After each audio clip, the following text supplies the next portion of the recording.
Social media is ablaze once again nowadays because of the upcoming election period, and people are starting to express their opinions online, and well, a lot of people are starting to express their political opinions online, and that's good, by the way. Don't get me wrong. I hope that I don't start off on the wrong foot here and sound like I'm calling anyone out. A lot of people have been really getting into this political drive, and there's a lot of divide that's happening right now in the country, in the Philippines. And if you're here and you're really involved in politics, first and foremost, I want to honor you in your heart, because I can really feel at some level, at least for a lot of you, the love for your country and the love for your countrymen.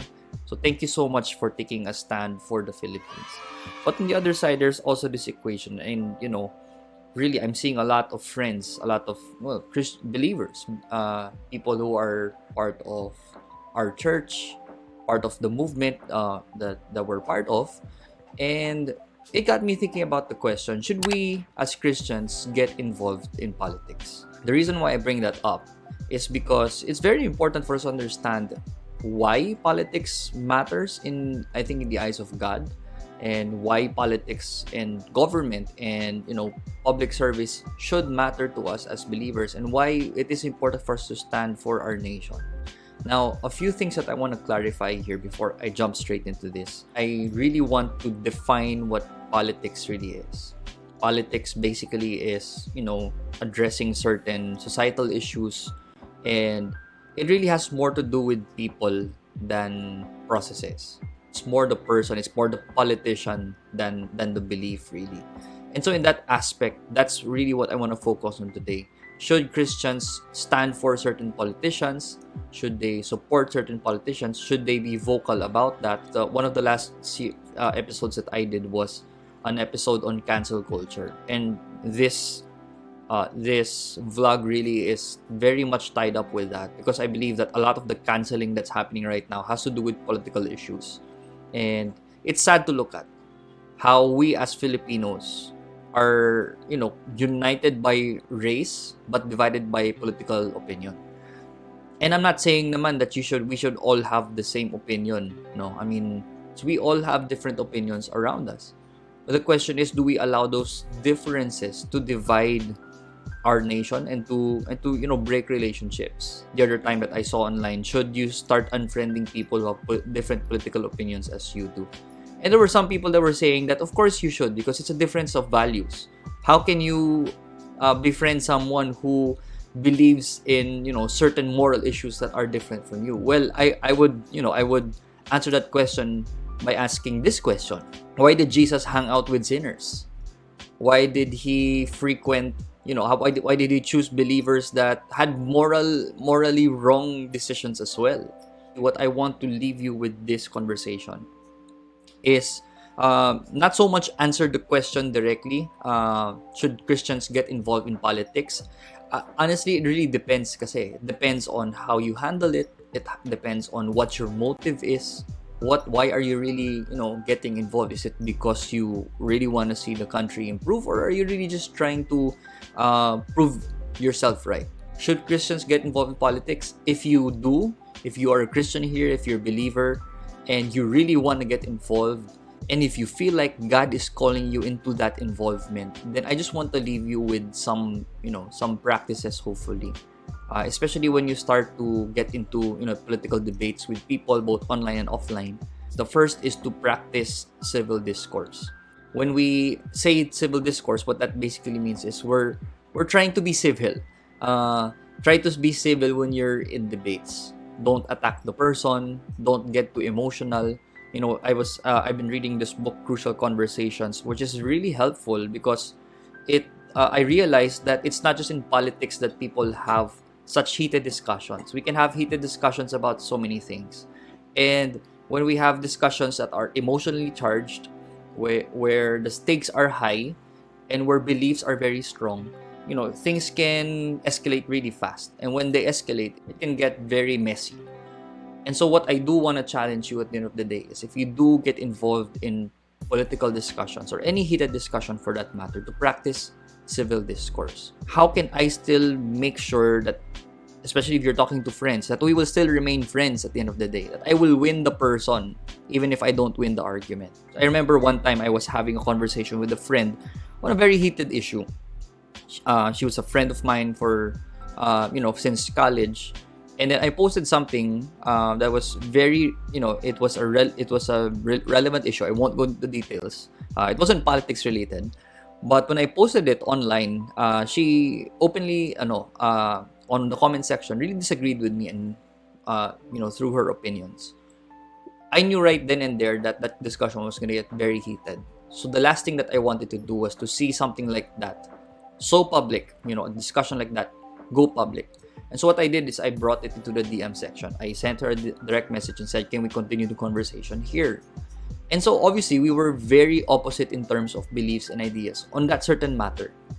And when we ended that conversation, we were still very opposite, on very opposite ends of the argument. But what I did like about that conversation is we were still friends after that. Even though there were still debates and arguments, there were some areas where we really overlapped, and we said that this is common ground, we agree in this, great. But this area we don't agree in. And that's what civil discourse really is. It's keeping the relationship that you have, or even building the relationship more, allowing that debate, that conversation to become an avenue for you to build a bridge, not burn it.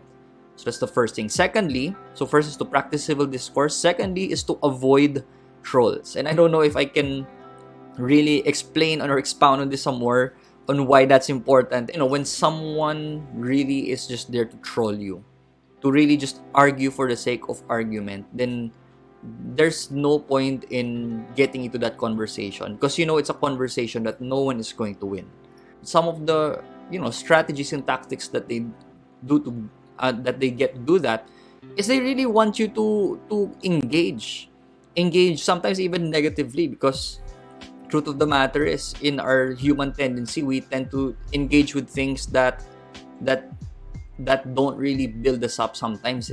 I would say if you want to get involved in politics, if you want to start to talk to people, debate with people, hopefully not publicly, don't do it publicly. But if you do that, make sure that you're not engaging with a troll. And how do you know if you're engaging with a troll? If the conversation just keeps on going and the person just keeps on arguing for the sake of arguing, basically that person is borderline troll. So do not engage. The third, so first is practice civil discourse. Second is avoid trolls. Third is seek to listen. Because one thing that you need to realize is you cannot respond well if you don't listen well. Because if you listen just for the sake of responding to people, then you're not really understanding the true situation. When you debate with someone, what you're trying to do is, number one, you're trying to seek truth. And you can only seek truth if you have this, conception in your mind that I might not know the truth and I could learn something from someone. In some level or another, we are far away from the truth, and we are all seeking for the truth together. And the only way that we can do that is if we have this, this disposition to listen just as much as we speak.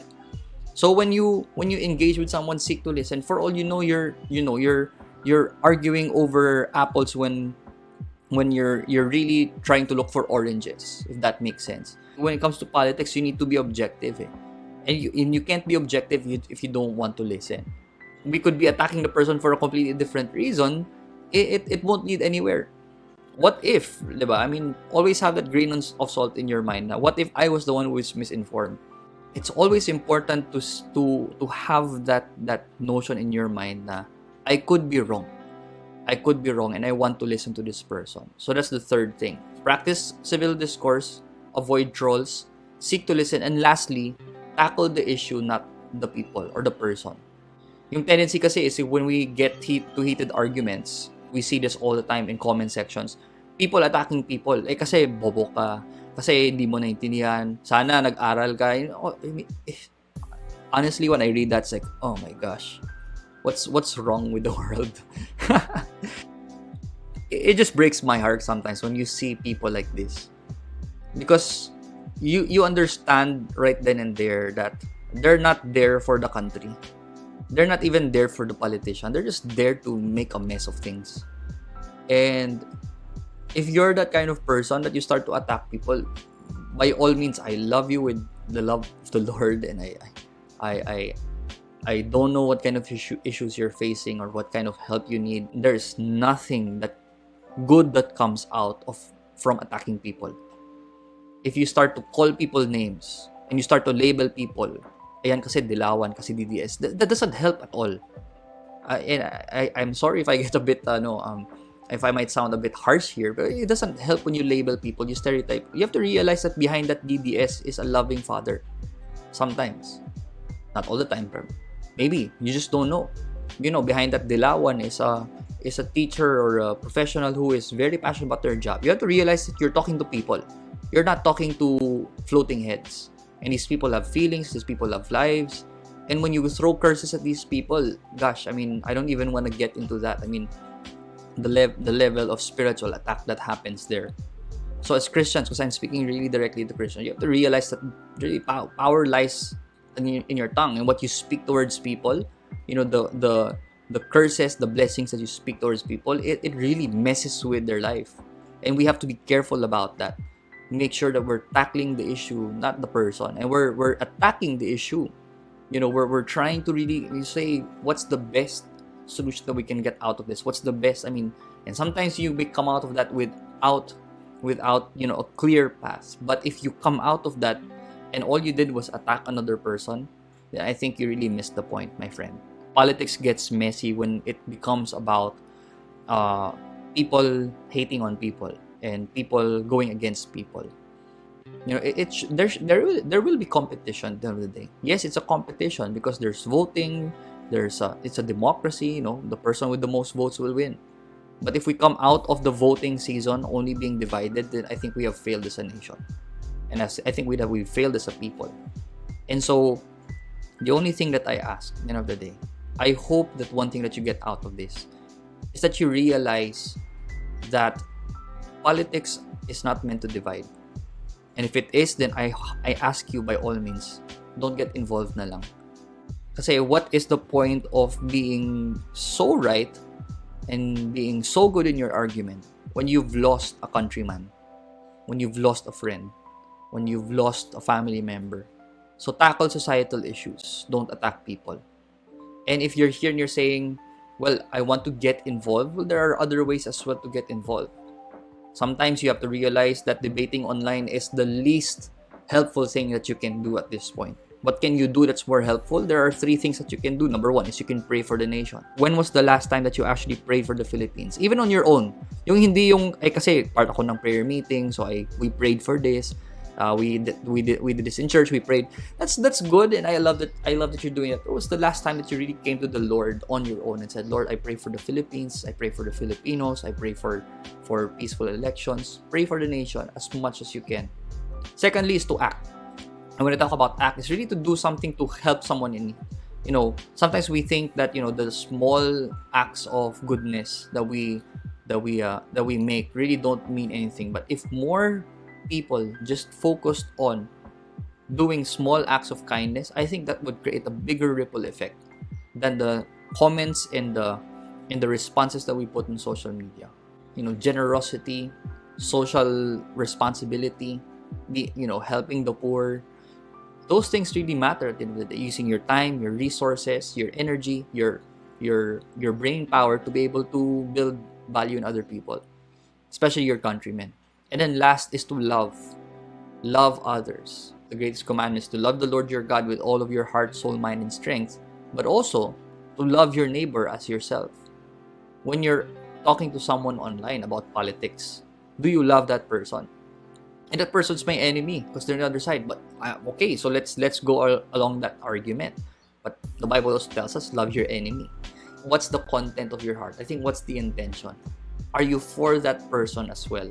Even if, in terms of political opinion, you are against each other. Because yes, again, you may have, and I'll end with this thought, you may have differences of opinion, but who doesn't? We all have our own opinions, and not all our opinions are right. And I that's why I really ask for good discourse, that we continue to debate, that we continue to converse, that we continue to tackle these issues, so that we can really find the truth and we can seek the truth. I realized today that many of my opinions are wrong, and I need to surround myself with people who have different opinions so that I can correct my wrong opinions. And when we do that, we always do it with a foundation of love. And so you'll never go wrong by loving other people, by really truly seeing them through the eyes and the lens of God, of Christ. When He looks at us, He looks at us with love. Even when we were His enemies, He was willing to die for us. So if you're a Christian who gets involved in politics, I hope that that's your heart. That the person on the other side, the person that you're debating with, that you love that person and you seek the best for that person. I hope that this has added some clarity, some teachings to you today. If you like this video, please do share it with a friend who needs to listen to this. If hopefully even someone who won't agree with this, that's completely fine. And if you don't agree with this, then I would love to hear your ideas as well in the comment section. Let's have civil discourse. If we do that, then I think that we can really become better, not just as individuals, but even as a nation. Thank you so much. See you in the next video.